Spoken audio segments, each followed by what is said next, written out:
What do you do when the hunter becomes the hunted? Detective James Garrison has spent 20 years solving murders, reading crime scenes like books, finding patterns in chaos, giving voices to the silenced. He's the best homicide detective the city has ever seen. Meticulous, brilliant, haunted by the ones he couldn't save. But on a cold February morning, everything changes. A body is discovered in an abandoned warehouse on the waterfront. Male, mid-40s, single gunshot wound. The scene is pristine to pristine. No shell casings, no fingerprints, no witnesses. Just a note typed on plain paper, left beside the victim. Detective Garrison knows why this happened. Ask him about the others. Wheaton Orr's forensics makes a chilling discovery.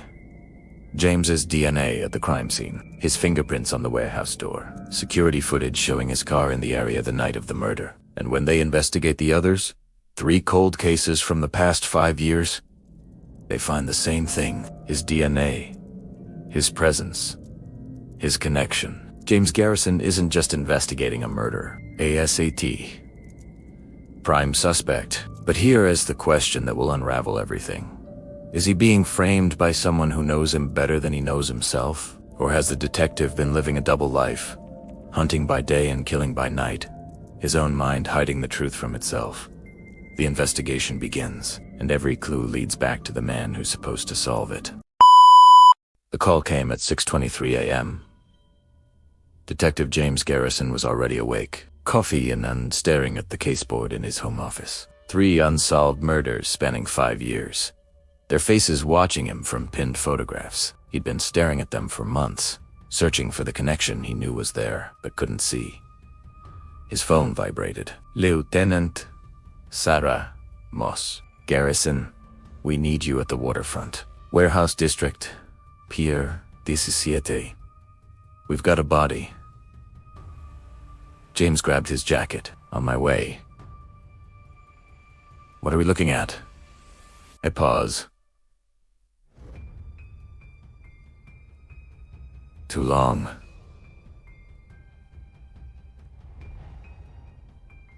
Just get here. Now. 20 minutes later, James ducked under the crime scene tape. The warehouse loomed. Before him, corrugated metal walls streaked with rust, broken windows like vacant eyes. Squad cars blocked the street, their lights painting everything in alternating blue and red. But something was wrong. Officers who normally greeted him looked away. Forensic techs whispered as he passed. And standing at the warehouse entrance, arms crossed, was Lieutenant Morrison. Expression unreadable. "Sarah," James said, approaching.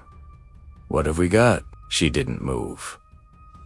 "James, I need you to listen very carefully. Don't say anything until I'm finished." His stomach tightened. "What's going on?" "There's a body inside. Male, mid-40s, single G, SW to the chest. Victim's been dead approximately 12 hours. She took a breath. Your DNA was found at the scene. Your fingerprints are on the entrance door. And surveillance footage from last night shows your vehicle 2 blocks from here at 11:47 p.m. The world tilted. "That's impossible," James said, voice steady, despite the adrenaline flooding his system. "I was home last night. All night. Can anyone confirm that?" He lived alone. Had lived alone for 3 years. Since the divorce. "No. But, James..." Moss stepped closer, lowering her voice. "There's more. The victim had a note on him. It mentions you by name. It references the others." "What others?" "We pulled your case files. 3 unsolved homicides from the past 5 years' cases you investigated. We're re-examining the evidence now, but preliminary reports show your DNA at 2 of those scenes as well." James felt the ground shifting beneath him, reality fragmenting. This wasn't happening. This couldn't be happening. "Someone's setting me up," he sighed firmly. "Sarah, you know me. 20 years we've worked together. You know I couldn't. What I know," she interrupted, "is that I have to follow the evidence. And right now, the evidence is pointing at you. She pulled out her phone, not meeting his eyes. Internal affairs is on their way. Until then, I need your badge and weapon. You're suspending me. I don't have a choice. James's hand moved instinctively to his hip, to the Glock he'd carried for 2 decades. Slowly, he unholstered it, ejected the magazine, cleared the chamber. He handed both to Moss, then unpinned his badge from his belt. The metal felt heavier than it should as he placed it in her palm. I didn't do this, he said quietly. Then help us prove that. Moss pocketed his badge. But James, don't go near this case. Don't investigate on your own. Let Aya handle it. He nodded. But they both knew it was a lie. As he walked back to his car, past the officers who wouldn't look at him, past the warehouse that held a body and evidence designed to destroy his life, James made a decision. If someone was framing him, they'd made one mistake. They'd chosen to frame a detective who'd spent his entire career learning how killers think. Now he'd hunt the person hunting him, even if every clue led back to himself. James sat in his car, 3 blocks from the crime scene, hands gripping the steering wheel. His mind raced through possibilities. DNA at multiple scenes, his fingerprints, his car on surveillance. Someone had access to his biological markers, his vehicle, his movements. This wasn't an opportunistic frame-up. This was planned, meticulous, personal. Who hated him enough to do this? He'd put away dozens of killers over the years, made enemies. But this level of detail required more than how treat it. Required intimate knowledge of his life, his routines, his cases. His phone buzzed. A text from an unknown number. They're searching your house right now. Thought you should know. Friend. James's blood ran cold. He pulled up his home security app. Sure enough, unmarked vehicles filled his driveway. Officers moving through his house, his office, his bedroom. Looking for what? More evidence to bury him. He needed to think, needed somewhere safe to regroup. He started the engine, heading toward the only place he could trust, his ex-wife's apartment. Rachel was a defense attorney. If anyone could help him navigate this nightmare, it was her. 30 minutes later, Rachel opened her door in a bathrobe, coffee cup in hand. Her expression shifted from surprise to concern. James, what's wrong? Can I come in? She stepped aside. The apartment was small, but warm bookshelves lining the walls. Morning light filtering through sheer curtains. They'd bought that couch together. Years ago, back when they'd still believed they could make it work. You look terrible, Rachel said, closing the door. What happened? James told her everything. The body. The evidence. The suspension. As he spoke, Rachel's lawyer brain activated. She grabbed a notepad, started taking notes, asking questions. Your DNA at multiple scenes, she said slowly. That's not easy to plant. We're talking blood, saliva, skin cells. I know. James ran a hand through his hair, which means someone had access to my biological material. Maybe from a crime scene I worked, medical records, or they took it directly from you. Rachel's eyes darkened. James, have you been drugged recently? Lost time? Blacked out? No. I'd remember. He stopped. Would he? The past few months blurred together. Late nights at the office, drinks at McDonald's bar to decompress, coming home exhausted, falling into bed. Had there been moments he couldn't account for, gaps he'd dismissed as fatigue? I don't know, he admitted quietly. Rachel set down her notepad. We need to get ahead of this. IA will build a case, and if they find more evidence, they will, James said. Whoever's doing this isn't finished. The note mentioned the others. They want me connected to multiple murders, not just one. Then we need to figure out why. Rachel pulled up her laptop. Let's start with the 3 cold cases. What do you remember about them? James closed his eyes, pulling the details from memory. First victim, Michael Torres, 38. Real estate developer. Found in his car, 2 bullets to the chest, November 2019. No suspects. No witnesses. I worked that case for 6 months before it went cold. Second victim, Amanda Chun, 29, freelance journalist. Strangled in her apartment, April 2021. Another dead end. She was investigating something corruption, I think, but we could never nail down what. And the third, David Preston, 42, high school teacher. Beaten to death in an alley behind a convenience store, September 2023. Random violence, we thought. Wrong place, wrong time. Rachel typed rapidly. What connects them? Besides you investigating. Nothing that I could find. Different neighborhoods, different demographics. No shared connections. I assumed they were unrelated cases that just happened to go cold. But now someone's connecting them. Rachel turned the laptop toward him, and connecting them to you specifically.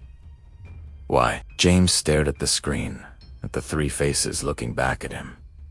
3 people he'd failed to get justice for. 3 cases that haunted him. And somewhere in those failures was the key to who was framing him on. Why? By noon, news of James's suspension had spread. His phone exploded with messages, colleagues expressing shock, reporters demanding comments, anonymous numbers calling with threats or support. He turned it off, sitting in Rachel's apartment in silence. On the coffee table, printouts of the 3 cold case files Rachel had pulled from public records. James studied them again, searching for what he'd missed before. There has to be something, he muttered. Some connection I overlooked. Rachel emerged from a bedroom, dressed for work. I called in a favor. Got you a meeting with a private investigator, former FBI. Specializes in wrongful accusations. His name is Marcus Webb. He can help. I don't need help. I need answers. James. Rachel sat beside him, voice gentle but firm. You're a suspect in multiple homicides. Your badge is gone. Your access to evidence is gone. You can't investigate this alone. I've been investigating murders for 20 years, and now you're the one being investigated. She interrupted. Your objectivity is compromised. Your emotions are compromised. You need someone who can see what you can't. James wanted to argue, but she was right. He was too close to this, too tangled in the evidence. He needed perspective. Fine, he said. Set up the meeting. Rachel's phone buzzed. She checked it, then looked at James with an expression he couldn't read. What? Your lieutenant just texted me. They found something at your house. James's chest tightened. What did they find? A box in your garage, hidden behind old paint cans. Rachel's voice was carefully neutral. It contained personal items belonging to all 3 cold case victims, items that went missing from the crime scenes. The room spun. That's impossible, James whispered. I've never seen those items. I won't even go in my garage. It's full of junk from the move after the divorce. They're running forensics now. But James... ... Rachel hesitated. Your fingerprints are all over the box. For the first time, real fear crept in. Not fear of being caught, fear that maybe, somehow, he actually was guilty. That perhaps there was a part of him, buried deep, that he didn't know. That had done things he couldn't remember. I didn't do this, he said, but the words felt hollow. Rachel squeezed his hand. I believe you, but believing isn't enough. We need proof. James's mind raced. The evidence was too perfect, too complete. No frame-up was this thorough, unless the person doing it knew exactly how investigators thought, knew what evidence would be most damaging, knew how to anticipate every defense. It's someone in law enforcement, he said suddenly. Or someone who they understand chain of custody, evidence collection, how investigations work. They're not just framing me. They're doing it perfectly, which narrows the suspect pool considerably, Rachel said. James pulled out the case files again, looking at them with new eyes. If the killer was in law enforcement, they would have had access to these cases. Maybe even worked them alongside him. He grabbed his phone, turning it back on despite the flood of messages.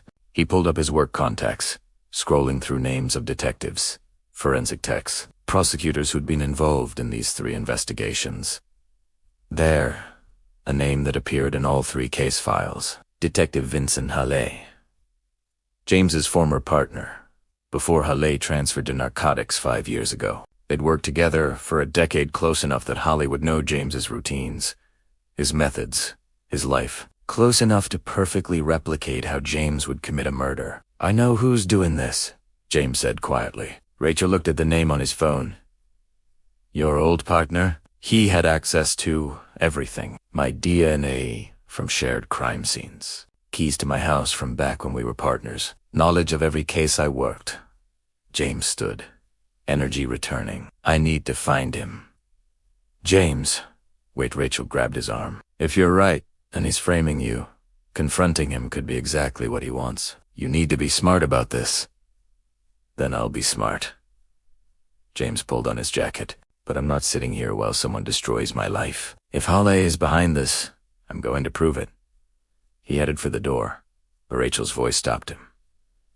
"James, be careful. Because if you're wrong about Halley, ...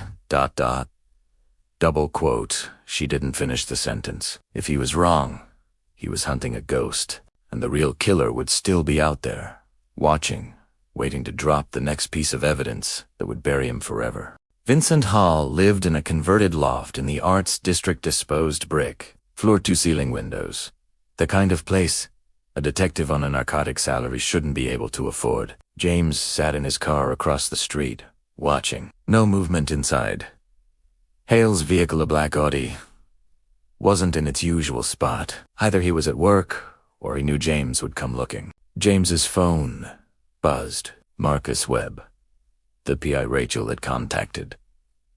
"Mr. Garrison." "Marcus Webb, your ex-wife filled me in. I'm reviewing the evidence against you, and I have to say whoever's framing you is exceptionally good." "It's my former partner," James said. "Vincent Halley. We worked together for 10 years before he transferred." "That's a strong accusation. What's your evidence?" "He had access to everything. My DNA, my routines, the case files. He's the only one who fits." A pause on the line. "Mr. Garrison, I've been doing this work for 15 years, and the first rule of investigating a frame-up is this. The person you most want it to be is usually the person it is." James's jaw tightened. "Then who is it?" "That's what we need to find out, starting with why you were targeted. Frame-ups this elaborate aren't about convenience, they're personal.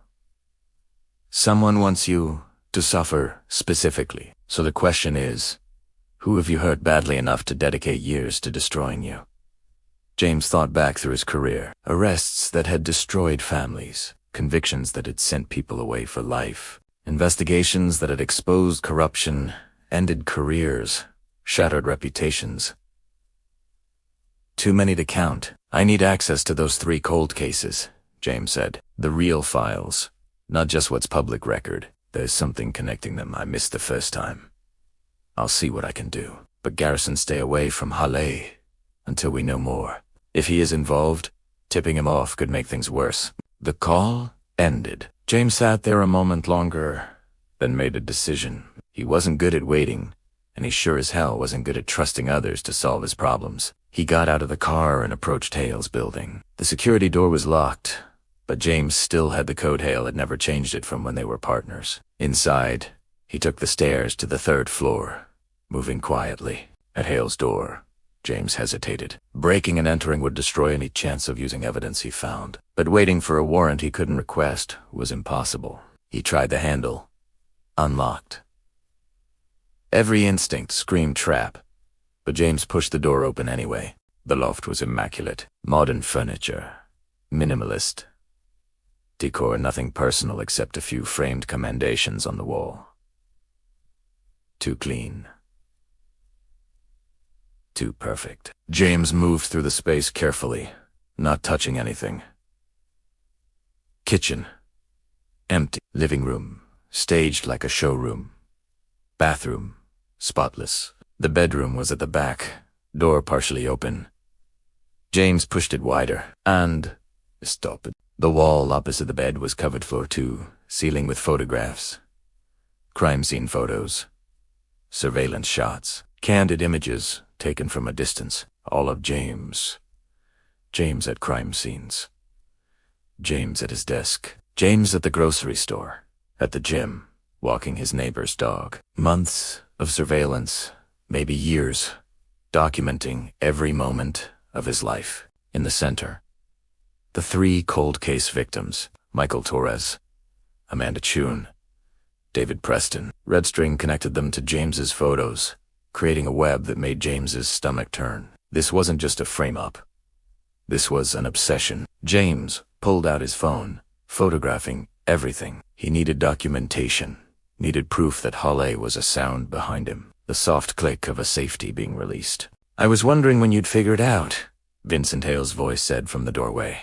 James turned slowly, hands visible. Hale stood in the bedroom doorway, service weapon pointed at James's chest. He looked different than James remembered, thinner, harder, with dark circles under his eyes that spoke of sleepless nights and consuming purpose. "Vince," James said carefully, "put the gun down. Whatever this is, we can talk about it." "Talk. I like it, but there was no humor in it." "We're past talking, James. Way past it." "Then explain it to me. Why are you doing this?" "Because you left me no choice." Halle stepped into the room. Weapon steady. "You were supposed to figure it out by now. I left you everything: the DNA, the crime scenes, the note. You're supposed to be the best detective in the department. And yet here we are, and you still don't understand." James's mind raced. Keep him talking. Buy time. Understand what? Why they died. Halle gestured to the wall with his free hand. "Torres, Chen, Preston. 3 people, 3 murders, 3 investigations you botched. Do you even remember them?" "Of course, I remember. I worked those cases for months. You worked them wrong." Hale's voice cracked. "You followed the wrong leads, made the wrong assumptions, let the real killer slip through your fingers, and those 3 people died because of your incompetence." James felt the accusation like a physical blow. "Vince, those cases went cold. There was no evidence, no suspects. There was evidence. You just didn't see it." Halle lowered the gun slightly, exhaustion bleeding through his anger. "Because you were too busy being the brilliant Detective Garrison. Too arrogant to consider you might be wrong." "Then show me. Show me what I missed." Halle stared at him for a long moment, then gestured to the wall. "Michael Torres, real estate developer. You thought it was a business deal gone wrong. Investigated his competitors, his clients, but you never looked at his personal life. We did look. You looked at his wife, his girlfriend, but you never dug into his past. Never found out that 20 years ago, Torres was a different person before he changed his name, before he reinvented himself. Hale's eyes were haunted before he destroyed my sister." The room tilted. "Your sister, Emily Halle. Torres knew her in college, dated her, abused her, destroyed her mentally until she couldn't take it anymore. She killed herself our senior year." Hale's voice was flat, reciting facts. "I tried to tell you during the investigation, tried to point you toward Torres's history, but you dismissed it as coincidence, said it wasn't relevant to his murder." James's memories stirred. A conversation in the precinct, Halle mentioning something about Torres's past. James brushing it off because it was 20 years old and didn't fit the evidence pattern. "Vince, I'm sorry." "Sorry doesn't bring her justice," Halle interrupted. "Just like it didn't bring justice to Amanda Chun's brother or David Preston's daughter. 3 people connected to your cold cases. 3 people who deserved closure, and you failed all of them." Understanding crashed over James like ice water. "The victims weren't random," he said slowly. "They were connected to people who wanted justice for the cases I couldn't solve." Finally, Halle holstered his weapon. "You're starting to understand. But that doesn't explain the frame-up. If you wanted to expose my mistakes, why make it look like I'm the killer?" Hale's expression hardened. "Because I wanted you to feel what they felt. The victims, the families, the helplessness of being accused, of having evidence stack against you, of watching your life collapse, while everyone assumes your guilt. I wanted you to suffer the way you made others suffer through your incompetence. James took a careful step forward. Vince, you're not thinking clearly. If you wanted me to understand, you could have shown me the evidence. We could have reopened the cases. Like you'd listen. Holly spat. You never listened. Not when I tried to tell you about Torres. Not when I suggested different angles on Chun's murder. Not when I questioned your theory on Preston. You were always so sure, so confident. The great Detective Garrison, who never made mistakes. I made mistakes, James said quietly. I know I did, but Vince killing innocent people, framing Methus, isn't justice. I didn't kill anyone. Hale's voice was cold. The person who killed them is still out there, and you would have found them if you'd done your job right the first time. James processed this, so you didn't commit the new murder. The body at the warehouse? Of course not. I just... relocated evidence. Made it look like you were there. The DNA, the fingerprints, all real. All from crime scenes we worked together. I've been collecting it for years, waiting for the right moment. And the body at the warehouse, another victim of your incompetence. Another case you'll fail to solve. Halle moved toward the window, shoulders slumping. I thought if you were the one under investigation, you'd finally understand what it's like. The fear, the doubt, the way everyone looks at you differently. But you're still just chasing the wrong suspect, James. Even now. James's mind raced. If Halle was framing him but hadn't committed a new murder, then there's someone else, he said slowly. Someone who knows about your frame-up and is using it as cover. Someone who killed that man at the warehouse and made sure the evidence pointed to me. Halle turned back, and for the first time, James saw fear in his former partner's eyes. I thought I was in control, Halle whispered. But someone's been watching. Someone knew what I was doing and turned it against both of us. James called Marcus Webb from his car, hands shaking. You were right, he said, when the pie answered. It's not Halle. Not entirely. He's been framing me. But he didn't commit the new murder. Someone else is using his frame-up as cover. Which means we have two problems, Webb said. The frame-up and an actual killer. 3 problems, James corrected. Because whoever killed the man at the warehouse wants me to take the fall. They knew about Hale's plan. Knew I'd be the perfect suspect. This is bigger than just a frame-up. I'm sending you an address, Webb said. Meet me there in 30 minutes. I found something you need to see. The address led James to a storage facility on the east side. Webb was waiting outside Unit 237, a manila folder under his arm. What is this? James asked. Your past. Webb unlocked the unit, pulling up the rolling door. Inside. Boxers, dozens of them, old case files, evidence logs, personal notes spanning James's entire career. Where did you get these? James breathed. From your ex-wife. She's been storing them since your divorce said you couldn't bear to have them in the house, but couldn't bear to throw them away either. Webb pulled out a specific box, marked 2004.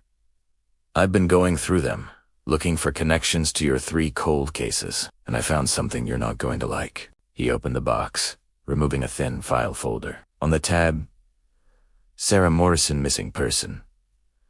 James felt his blood run cold. I don't remember this case. I know. That's what concerns me. Webb opened the file. Sarah Morrison, Aje 16, went missing in June 2004. You were the responding detective. According to your notes, she was a runaway troubled home life. History of drug use. You investigated for 2 weeks. Then the case was reassigned when you took leave. I don't take leave. I never. James stopped. 2004. The year he'd been hospitalized for exhaustion. 3 weeks of mandatory rest after a mental breakdown he barely remembered. You took medical leave, Webb said gently. And when you came back, the Morrison case had been closed. Ruled a voluntary disappearance. She was never found. James stared at the file, at his own handwriting filling the page's notes. He didn't remember writing. Interviews he didn't remember conducting. Why don't I remember this?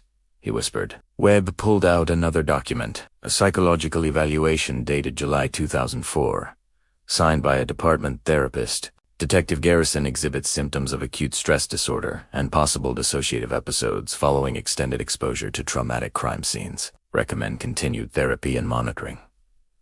Dissociative episodes. James read aloud. You think I forgot about Sarah Morrison because of a mental break? I think, Webb said carefully, that you've forgotten more than just one case. Look at this. He spread out more files on the concrete floor. Cases from 2003, 2004, 2005, all missing persons. All teenagers. All closed as runaways or voluntary disappearances, and scattered throughout. Gaps in James's case notes. Days or weeks with no entries. Investigations that seemed to start and stop without explanation. Someone's been targeting you for 20 years, Webb said. Not because of the cold cases from the past 5 years, those are just the latest victims. This goes back to the beginning of your career, to Sarah Morrison and the others, and I think whoever's doing this knows something about those cases that you've forgotten.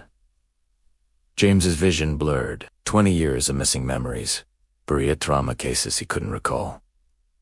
What else had he forgotten? What else had been taken from him? We need to find Sarah Morrison, he said. If she's still alive, if she can tell us what happened. She's not alive, Webb interrupted softly. He pulled out a final Documente news article from 2 weeks ago. Remains identified. 20-year-old cold case solved. The body of Sarah Morrison, missing since 2004, has been identified through DNA analysis. Morrison's remains were discovered during construction. She was found at the warehouse district, Webb said. Pier 17, the same location where the new body was discovered. The same place where your DNA was planted. James sank to the floor, the weight of it crushing him. 20 years ago, a girl went missing. He investigated. He forgot. And now, someone was making sure he remembered by destroying him the same way he'd unknowingly destroyed her. Who else knew about this case? James asked. Who'd remember after all this time? Webb handed him one more document, a list of names everyone involved in the original Sarah Morrison investigation. James scanned it, his blood turning to ice when he reached the last name. Officer Vincent Harley. Responding Officer Harley had been there from the beginning, had watched James investigate and fail, had seen him break down, forget, move on. But Harley swore he hadn't killed anyone, which meant there was someone else on this list. Someone who'd been waiting 20 years for the perfect moment to make James pay for what he'd forgotten. Someone who knew all his sins and was determined to make him remember every single one. James sat in his car outside the storage facility, the Sarah Morrison file spread across his passenger seat.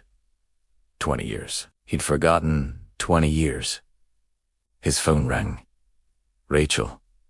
James, where are you?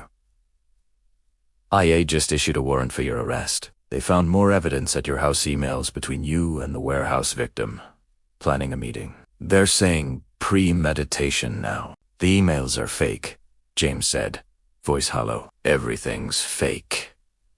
Rachel, I need you to find someone for me. Dr. Catherine Wells. She was the department therapist who treated me in 2004. Why? Because I need to know what I forgot, and why. Rachel was silent for a moment. James, are you saying you don't remember parts of your own past? I'm saying someone's been erasing me piece by piece for 20 years, and I need to understand why before they finish the job. He hung up and dialed Marcus Webb. I need everything on Sarah Morrison, James said. Family, friends, anyone who might have cared enough about her to do this. Already on it, Webb replied. But James, there's something else. I pulled the autopsy report from when her remains were found. Cause of death was blunt force trauma to the head. But here's what's interesting. The forensic anthropologist noted evidence of older injuries, healed fractures, signs of long-term abuse. James closed his eyes. She was running from something. Or someone. I'm tracking down her family now. Her mother died in 2010, but she had an older brother, Nathan Morrison. I'm trying to locate him. Find him, James said, because either he's our killer or he's the next victim. 2 hours later, James met Webb at a diner on the outskirts of the city. The pie slid a folder across the table. Nathan, Morrison. R42 works as an IT contractor for the city, has access to municipal databases, security systems, digital infrastructure. James felt ice spread through his chest, like the security footage that showed my car at the warehouse. Exactly. Morrison would have the skills to fabricate digital evidence, plant files, manipulate time. Webb pulled out a photograph. But here's where it gets complicated. The photo showed a man in his early 40s, average build, unremarkable features, the kind of face that blended into crowds. But his eyes were wrong. Too intense. Too focused. He's been watching you for years, Webb continued. I found his digital footprint burner social media accounts following your cases, archived news articles about your investigations. Even property records showing he purchased a house 3 blocks from yours in 2018. Why didn't I notice him? Because he's a ghost. No criminal record. No red flags. Nothing that would draw attention. He's been invisible this entire time, watching, waiting, learning everything about you. James studied the photo. His sister goes missing. Primera investigate. I forget about the case because of a mental breakdown. Sarah's body isn't found for 20 years. He looked up. He's been planning this since 2004. Waiting for the perfect moment to make me pay. But why frame you for new murders? Why not just expose what happened with Sarah? Because he doesn't just want me punished, James said slowly. He wants me to suffer the way Sarah suffered. Alone. Forgotten. Erased. Webb's phone buzzed. A cheated face. Darkening. James, you need to see this. He turned his laptop around. On this screen. A live news broadcast. Breaking. Second body found linked to Detective Garrison. They found another victim, Webb said. Same Mo as the warehouse body, and more evidence pointing to you. James watched the screen, his world collapsing. The reporters stood outside an abandoned apartment building. Crime scene tape in the background. The victim has been identified as Vincent Hull, a detective with the narcotics division and former partner of James Garrison. The diner spun. Vince was dead. James stood abruptly, chair scraping. I need to go. Go where? James, you're a fugitive now. Every cop in the city is looking for you. Then they'll have to find me at the crime scene. James headed for the door, because Morrison isn't finished. He's tying up loose ends, and Vince was the only other person who knew about Sarah Morrison's case. If you go there, they'll arrest you on sight. James turned back. Then I better be quick. The apartment building was cordoned off, squad cars blocking the street. James approached from the alley, using the skills he'd spent 20 years teaching rookies to avoid. He slipped past the perimeter, entering through a service entrance he knew wouldn't be covered yet. Inside, the building was derelict squatters' trash, graffiti, the smell of mold and decay. James moved quickly to the 3rd floor, where he could hear voices and see the glow of crime scene lights. He stayed in the shadows, observing. Vince's body lay in the center of an empty apartment, single gunshot wound to the chest, the same as the warehouse victim. Clean, efficient, professional. Lieutenant Moss stood nearby, directing forensic techs. She looked exhausted, betrayed. Her voice tight as she spoke. I want everything processed twice. This is one of our own. James's chest tightened. Vince might have been framing him, but they'd been partners once. Brothers in a way that mattered, and now he was gone. James scanned the crime scene, looking for what the other investigators would miss. The body position was wrong. Vince had fallen backward, but the blood spatter suggested he'd been shot while moving forward. Someone had staged it. Near the window, something caught James's eye. A phone, partially hidden under debris. Vince's phone. James needed that phone. It might contain evidence of their conversation, proof that Vince had been framing him, proof that someone else was involved. He waited until the techs moved to the far side of the room, then slipped forward, staying low. His hand closed around the phone just as freeze. Hands where I can see them. James turned slowly. A young patrol officer, weapon drawn, face pale with adrenaline. Officer, I'm Detective James Garrison. You're under arrest. More officers appeared. weapons drawn. James raised his hands. Vince's phone still clutched in his palm. Lieutenant Moss pushed through, her expression a mixture of anger and grief. "James, what the hell are you doing here?" "Finding the truth," A sighed calmly. "Sarah, Vince didn't kill these people. Someone's setting both of us up. Someone named Nathan Morrison. Stop talking." Moss gestured to the officers. "Cuff him." As they moved forward, James made his decision. He couldn't go to jail now. Not when Morrison was still out there. Still killing. Still a... He dropped low, sweeping the nearest officer's legs. The man went down, weapon clattering. James grabbed it, not to fire but to create confusion, then bolted for the stairwell. Shouts behind him. Footsteps, pounding. James took the stairs 3 at a time, hitting the ground floor at a dead run. The service exit was ahead. A figure stepped into his path. Nathan Morrison stood in the doorway, blocking his escape. In his hand, a gun pointed at James's chest. "Hello, detective," Morrison said calmly. "We need to talk." They stood in the alley behind the building, sirens wailing in the distance. Morrison kept his weapon steady, but his expression was strangely calm. Almost satisfied. "You don't remember me," he said.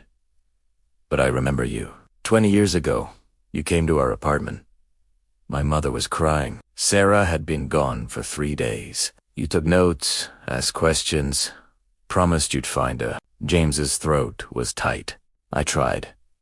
You tried for 2 weeks. Then you disappeared. Took medical leave, came back, and moved on to other cases, like Sarah never existed." Morrison's voice was flat, emotionless. "Do you know what that did to our mother? Watching you give up. Watching the case go cold while you solved murders for other families, got medals for other investigations." "I had a breakdown," James said. "I don't remember everything from that time. Convenient." Morrison's jaw tightened. "You forget the cases that haunt you, but I've spent 20 years remembering every detail. Every failed investigation. Every cop who dismissed Sarah as a runaway. Every detective who couldn't be bothered to care. So you killed innocent people to get revenge." "They weren't innocent," Morrison snapped. "The man at the warehouse, he was the landlord who evicted us when Mom could unpay rent after Sarah disappeared. Vince Hale, he filed the paperwork to close Sarah's case. They all contributed to her death, to her being forgotten." "And me?" James asked quietly. "What was my contribution?" "You were supposed to save her." Morrison's voice cracked. "You were the detective. The expert, the one who promised you'd bring her home. Instead, you abandoned her, just like everyone else." James took a careful step forward. "Nathan, I'm sorry. I'm sorry I failed Sarah. I'm sorry I forgot. But killing people won't bring her back. No." Morrison's hand steadied. "But it will make sure you never forget again. Every victim, every piece of evidence, every moment of this investigation, you'll carry it forever, the way I've carried Sarah's death." "Then let me make it right," James said. "Tell me what happened to Sarah. Tell me the truth." For a long moment, Morrison said nothing. Then, slowly, the gun lowered. "She didn't run away," he whispered. "She was murdered by our stepfather. The same man who'd been abusing her for years. The same man Mom refused to believe was hurting her. Sarah tried to tell people, teachers, counselors, you. But no one listened. No one saw." James felt the weight of it, crushing him. "I didn't see." "No. You saw a troubled teenager with a history of running away. You saw what you expected to see, not what was really there." Morrison's eyes glistened. 3 days after she disappeared, I found her body in the crawl space under our house. He'd killed her and hidden her there, and no one even thought to look. Nathan, I was 16 years old, and I had to bury my sister in the woods behind our house, as I knew if I reported it, they'd take me away too. Leave me alone with him. Morrison's voice broke. "I've been living with that secret for 20 years, watching you get promoted, get recognition, yet to forget. While I remembered every single day." James lowered his hands slowly. "Where is he now?" "Your stepfather. Dead. Heart attack. 10 years ago. He died comfortable, never facing justice. Morrison raised the gun again. But you're still here. Still walking around like you didn't destroy my family. So kill me, James said quietly. If that's what you need. But it won't change what happened. It won't bring Sarah justice. Morrison's finger tightened on the trigger. Then, from behind James, a voice, Nathan Morrison, dropped the weapon. Lieutenant Moss emerged from the building, flanked by officers, all weapons drawn. Morrison looked at them, then back at James. Something shifted in his expression, resignation, maybe, or relief. It's over, James said gently. Let me help you finish this the right way. Let me find Sarah's real grave. Give her a proper burial. Make sure everyone knows what happened to her. For a long moment, nothing moved. Then Morrison's hand lowered, the gun dropping to his side. She's in Preston Memorial Park, he whispered, under the old oak tree by the river. I visit her every week. Officers moved in, taking Morrison into custody. James watched as they led him away.